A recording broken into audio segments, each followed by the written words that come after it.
E aí, galera, tudo bem? Atendendo a pedidos, estou aqui para poder comentar a prova da UERJ. Sim, peguei a prova específica de português e vou dar uma lida com vocês, vou comentar aqui no vídeo e vamos até dar uma olhada no gabarito oficial para ver se há divergências, problemas. Me acompanhe nessa aula de hoje. E aí, galera, tudo bem? A prova da UERJ aconteceu agora no dia 1º de dezembro e muitos alunos estavam ansiosos pelo que viria na prova de português. E aí, eu peguei a prova agora aqui e vou comentar com vocês algumas questões, as 10 questões da prova. O que chamou a atenção no início, no primeiro momento, é que os textos da prova não foram 5 textos, foram 4 textos. O 5º texto fica assim meio que inserido na questão direta. Como eu havia avisado para a galera, era para ficar atento aos poemas que serviam de epígrafes dos capítulos. Por que isso? Porque provavelmente haveria algum tipo de questão em cima disso. E a primeira questão da prova foi em cima da Sofia de Melo Brainer, que é uma poetisa do Porto, Portugal, e ela, no caso, aparece em vários capítulos, com vários poemas servindo de epígrafe do capítulo. E o primeiro, logo de cara, dizia o seguinte: viveste no avesso, viajante incessante do inverso, isento de ti próprio, viúvo de ti próprio. Veja bem, cada capítulo do romance é iniciado por uma epígrafe que antecipa o conteúdo que será narrado. Então veja bem, cada poema daquele oferecia, dava o mote daquilo que seria desenvolvido no capítulo. E aí está escrito o seguinte: verbo de comando, identifique a que personagem a epígrafe acima está associada. Veja bem, na literatura nós costumamos falar a personagem tanto para homem quanto para mulher. Então algumas pessoas falam assim, pô, a personagem então é mulher? Não, a personagem é tanto homem quanto mulher. Então quem é o viúvo da história? É o Silvestre Vitalício. Ora, então a personagem que está aqui associada é o personagem Silvestre Vitalício. Então a primeira questão aí você já começava bem a prova, porque quem leu o livro, quem leu o comentário, assistiu os vídeos, já sabia que o viúvo da história era ele. Então a primeira parte da questão estava aí. Depois ele diz, explique também o verso viúvo de ti próprio. Veja bem, esse verso viúvo de ti próprio é a culpa, a gente pode associar diretamente à culpa que o Silvestre Vitalício sente, que ele carrega diante da morte de Dordalma. Dordalma, a sua esposa que se suicidou, ele carrega aí, no caso, um peso, ele carrega um valor em que ele, no caso, ele acaba carregando esse peso dentro de si, essa culpa, e isso acaba tornando viúvo dele mesmo. Essa era uma perspectiva. A banca também aceitaria essa questão do isolamento físico e moral que ele vivencia ao sair de casa, sair da cidade e se isolar na Coutada, lá em Jerusalém. E aí eles até colocam, né, que a personagem põe esse isolamento que ele coloca para os filhos, essa coisa de abandonar o mundo, seria também um aspecto dele ser o quê? Dele ser viúvo. Então essas explicações aí seriam justamente uma forma de relacionar com a trajetória do personagem. Então a primeira questão era uma questão que dava para você, quem leu o livro, quem leu pelo menos o livro 1, né? Daria para matar a questão, até porque o Moanito fala sobre isso, Nitunzi, hora a outra retoma, então você tinha um caminho para poder enxergar isso. E o próprio capítulo, que é o que inicia aí, que seria o capítulo do Silvestre Vitalício, ele, no caso, também já te daria essa orientação. Então a primeira questão não é uma questão problemática, a meu ver, para quem leu. Beleza? Então essa era a questão número 1. Vamos virar para a questão número 2. Pessoal, nessa questão número 2, Eu, Moanito, o afinador de silêncio. É o primeiro capítulo do livro. É o que abre o livro. E aí, o que acontece? Eu, Moanito, afinador de silêncio, tem um trecho aqui. Você, de repente, não precisava ler esse trecho. Se você leu o livro, você já poderia ir direto na questão. E diz o seguinte: Jerusalém, nome do local onde se passa a história narrada, é um neologismo que remete ao universo bíblico.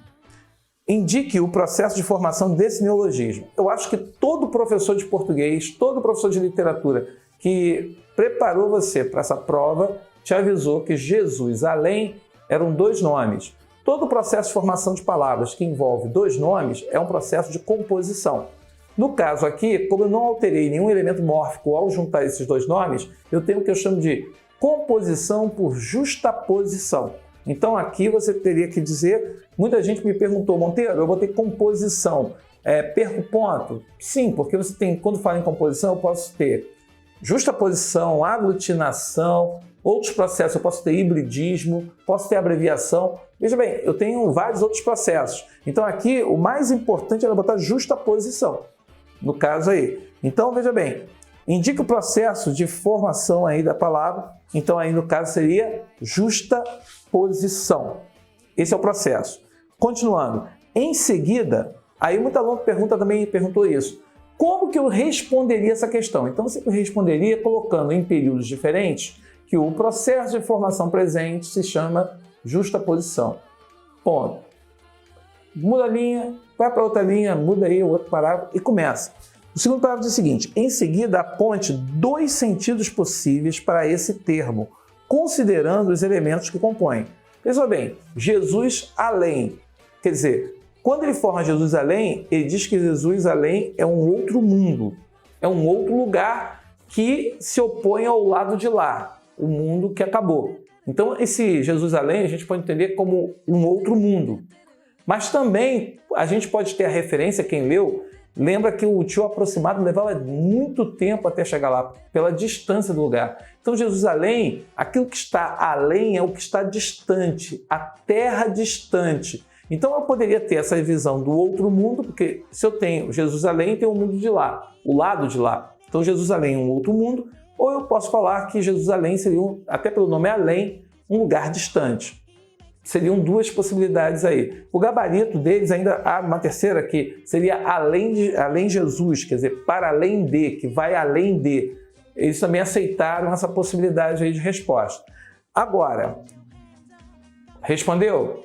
Vai para o terceiro item. Relacione ainda um desses sentidos ao enredo do romance.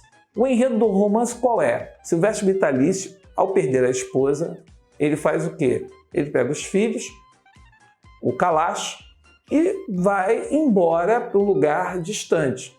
Esse lugar distante ele chama de Jesus além. Segundo ele, ali Jesus iria se descrucificar e pedir desculpas pelos males que ele fez à humanidade, que ele fez ao mundo. Veja bem, ele na verdade, ele foi para lá e ele criou um novo mundo, deu um nome, rebatizou todo mundo. Então eu posso relacionar dizendo que ao fazer isso, ele estava criando um novo mundo, ele estava criando uma nova realidade, distante daquela que ficara para trás no passado. Relacionou isso? Acabou a questão. Não precisava aprofundar muito. Era basicamente dizer que ao fundar Jesus além, ele estava no universo de criar uma nova realidade, um novo mundo que apagava, que deixava para trás tudo aquilo que foi vivido no passado. Acabou a questão. Ok? Vamos para a terceira. E aí, galera, vamos lá na questão número 3. Olha só. Observe os termos sublinhados no texto citado e em sua reescritura. Aquela era a terra onde Jesus haveria de se descrucificar. Esta é a terra onde Jesus há de se descrucificar. Apresente a diferença de sentido entre os dois enunciados a partir da alteração do pronome e do tempo verbal. Aquela. Eu uso o pronome aquela para denotar a ideia de distância, tanto de tempo quanto de espaço. E o haveria faz com que você levante a ideia da hipótese, da possibilidade. Então, ele utiliza uma ideia de um pronome que denota a ideia de distância, de distanciamento, e você trabalha com um verbo que levanta a ideia de hipótese. Lembre-se, Silvestre estava dizendo a todos que naquela terra, Jesus além, Jesus iria se descrucificar. E aí que está a grande questão, aí surge um questionamento em relação a isso. Já na outra construção, esta é a terra, o cara está afirmando que esta, ou seja, próxima dele, a proximidade, denota a ideia de proximidade, onde Jesus há de se descrucificar. Então ele está afirmando que naquele lugar, naquele local, Jesus estará ali, tendo a certeza que ele vai se descrucificar. Era uma coisa certa? Não. Por isso, a escolha da primeira opção. Por isso que ele bota aqui, ó, justifique também a opção do narrador pela construção 1. Ele optou pela construção 1 porque Jesus além é um lugar distante? É um lugar que está distante da cidade, distante de todos? Mas é aquela coisa, quando eu relaciono com a história, você vê que Simão... Simão, não sei porque eu estou cismando com Simão hoje. Que coisa, né? Eu estou com um alienista na cabeça.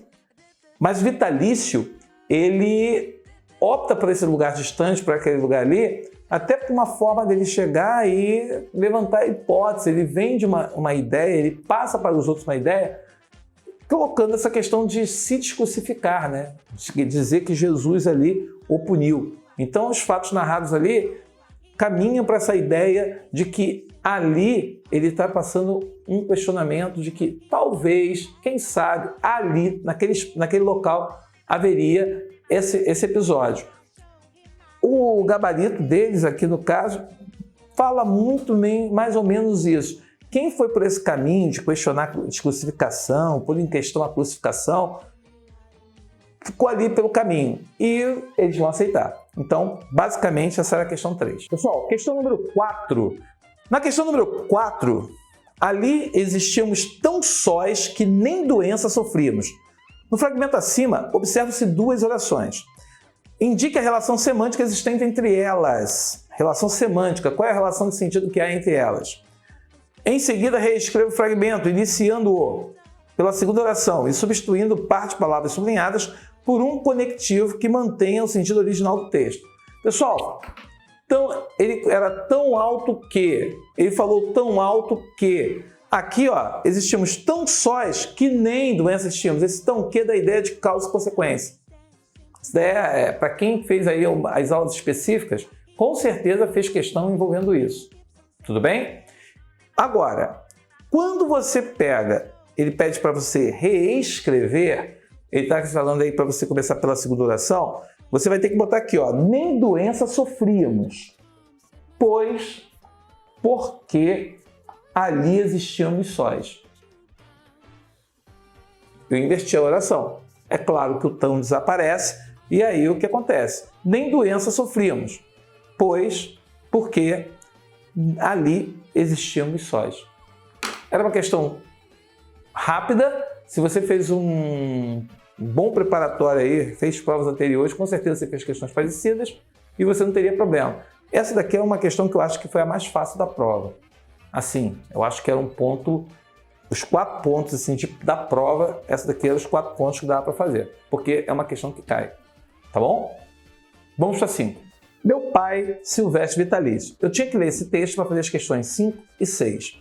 Veja bem, eu vou ler a questão 5 primeiro. As primeiras lições de leitura e escrita de Monito ocorrem em situações que remetem a campos semânticos pouco usuais a esse tipo de aprendizagem, sendo um deles a do jogo.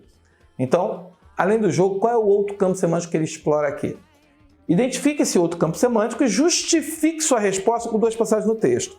Olha só, e foi assim que começaram as minhas primeiras lições. Uns aprendem por cartilhas em sala de aula. Eu me iniciei soletrando receitas de guerra. Minha primeira escola era um paiol. Olha só, o campo semântico aí está associado o quê? Guerra, paiol. Aí ele continua, as aulas ocorriam na penumbra do armazém, nos longos períodos em que Zacarias estava ausente aos tiros pelo mato. Na seguinte visita do aproximado, Netuse roubou-lhe o lápis que usava para adotar as nossas encomendas.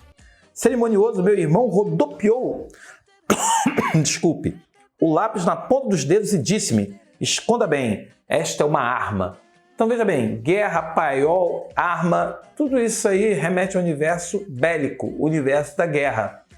Então, o outro campo semântico seria qual? Então você bota, o outro campo semântico refere-se à guerra. Qualquer uma dessas frases que eu li, eu me iniciei soletrando receitas de guerra, a minha primeira escola era um paiol, seriam 2 passagens. A terceira, esconda bem, esta é a sua arma. Completou a questão. Beleza? Então essa é a questão número 5. Na questão número 6, o que você tem que observar? E escrevo onde? Há outro papel por aqui? Se você voltar no texto, lá no texto está escrito o seguinte, e escrevo onde? Na linha 7. Escrevo no chão? Perguntei sempre em sussurro. Que ele já tinha pensado no assunto, respondeu Netuse, e retirou-se. Pouco depois, reapareceu trazendo um baralho de cartas. Este será seu caderno escolar. Se o velho aparece, fazemos de conta que estamos a jogar. Escrever no baralho? Há outro papel por aqui? Então veja bem, é como se nessas duas perguntas eu tenho duas questões diferentes aqui.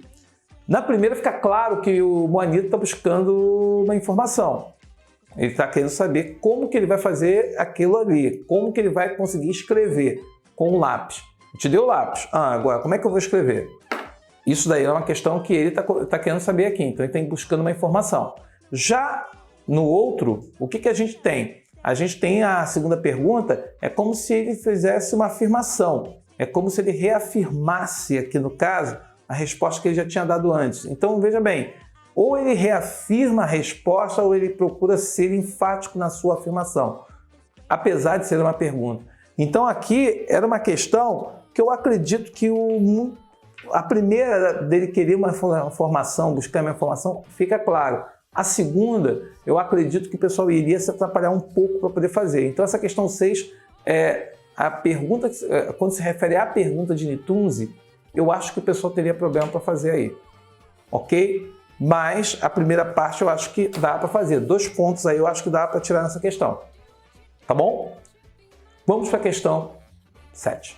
Galera, questão número 7. Para eu fazer a questão 7 e 8, eu tenho que ler Meu Irmão Nitunzi, que seria o 3º capítulo do livro 1. O que eu achei interessante é que até agora só caíram textos referentes aos 3 primeiros capítulos do livro. Quem teve preguiça de ler e não leu o livro todo, só leu a primeira parte, falou, vou ver se eu leio o segundo, e ficou tentando ler série Melhores Momentos, só caiu as 3 primeiras partes, né? Então, o que acontece? A pergunta da 7 dizia o seguinte: meu irmão Nitunzi vivia num só sonho, escapar de Jerusalém. Para mim, aquela reclusão era menos penosa. Eu nunca tinha saboreado outras vivências. Bem, em 1 e 2, os 2 pontos ligam orações de um período composto, um recurso recorrente no romance. Explica o papel coesivo desse sinal de pontuação em cada um dos períodos citados. Pessoal, não é de agora que a UERJ bota, ou no exame de qualificação ou na prova específica, questão abordando o uso dos 2 pontos. Se você for observar bem, veja bem, meu irmão Nitunzi vivia um só sonho, escapar de Jerusalém. Escapar de Jerusalém está sendo separado, ou está aqui, como para esclarecer qual era o sonho do Nitunzi. Então, os 2 pontos separa aí, divide, dá uma pausa para poder esclarecer para o leitor qual era o sonho dele. Isso aqui é um aposto, funciona como aposto explicativo. Então teve gente que respondeu como aposto, mas o problema é que ele tinha que falar dos 2 pontos, que esses 2 pontos fazem uma separação, uma pausa entre aquilo que seria o aposto e aquilo, ou melhor, entre aquilo que seria a explicação, o esclarecimento da palavra sonho. Já na segunda frase, para mim, aquela reclusão era menos penosa, eu nunca tinha saboreado outras vivências, esses 2 pontos aqui estão sendo usados para substituir a marca ou a conjunção que seria a conjunção explicativa, porque eu estou dando uma explicação, porque, pois, nunca tinha saboreado outras vivências. Então, esses 2 pontos apresentam valor explicativo e ele, no caso, está sendo usado para substituir a conjunção aí, pois, porque. E aí, ele pede para você explicar o papel, só para explicar, acabou. E aí, meu amigo, um era para marcar pausa, separação, o outro para poder substituir a conjunção. Acabou a questão. Beleza? Vamos para 8 agora. Pessoal, questão número 8. No romance, alguns contrastes são tematizados como memória e esquecimento, ignorância e conhecimento. No trecho, Nitunzi refere-se a outro contraste, em relação ao qual propõe uma fusão de termos contrastantes. Indique esse contraste. Olha só, no fragmento, quando ele chega aqui em um determinado momento, ele diz, sorriu. Era um riso triste porque é verdade que no presente, que história haveria para inventar? Que história pode ser criada sem lágrimas, sem canto, sem livro, sem reza? Meu irmão cinzenteava-se, envelhecendo a olhos vistos. Certa vez ele se lamentou de modo estranho. Neste mundo vivem os vivos e os mortos, e existimos nós, os que não temos viagem. Nitunzi sofria porque se lembrava, tinha termos de comparação. Para mim, aquela reclusão era menos penosa. Eu nunca tinha saboreado outras vivências. Olha só, aqui, quando ele fala, identifique o contraste, ou seja, a palavra de campos semânticos opostos. vivos e mortos, que está na linha 16. Vivos e mortos? Vivos e mortos. Então você botava aqui, acabou. E aí ele pede, em seguida apresente a fusão de termos propostos por Nitunzi. E existimos nós, os que não temos viagem. Então, quando ele fala assim, existimos nós, os que não temos viagem, seria a fusão. E aí, ele coloca depois, ele pede para você o seguinte, explicando-o com base na narrativa. Ora, por que Nitunzi fala isso? Desculpa. Nitunzi, ele coloca isso porque na cabeça dele, no momento em que eles chegaram, o pai levou todos eles para Jerusalém, eles ali passaram a ter uma vida de um morto, uma vida apagada, uma vida sem novidades, sem viagem, sem nada. Passa dia, entra ano, passa ano e você tem ali a mesma coisa. Então, ele se compara estar ali com aquela vida medíocre, com aquela vida reclusa, a uma condição de morto. Então, é por isso que ele fala que existimos nós que não temos viagem. Por quê? Porque eles estão reclusos, fechados, imersos naquele ambiente, naquele lugar. Por isso que eles seriam mortos-vivos, né? Porque ele se compara a um morto, porque exatamente o quê? Porque ali ele não tem viagem, ele está prisioneiro de um espaço. Seria essa a questão, e a 8 se foi. Pessoal, questão número 9, aí tem um outro fragmento aqui, seria o quinto texto. Ele bota, esta é minha última fala, proclamou Silvestre Vitalício. A fronteira entre Jerusalém, a cidade, não foi nunca traçada pela distância. O medo e a culpa foram a única fronteira. Nenhum governo do mundo manda mais que o medo e a culpa. O medo me fez viver, recatado e pequeno. A culpa me fez fugir de mim, desabitado de memórias. No fragmento acima, a ausência de elementos de transição entre os períodos não prejudica a progressão temática da narrativa. Ou seja, a ausência aqui de conjunções, um termo ligando a outro. E aí ele diz, identifique o recurso responsável pela manutenção dessa progressão.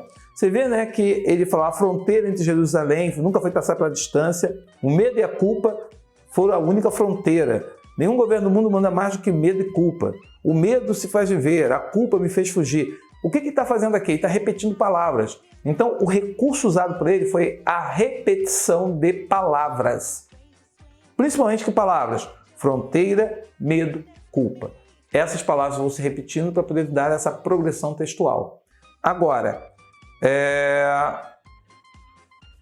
citando os elementos, no caso, que o caracterizam. Falei.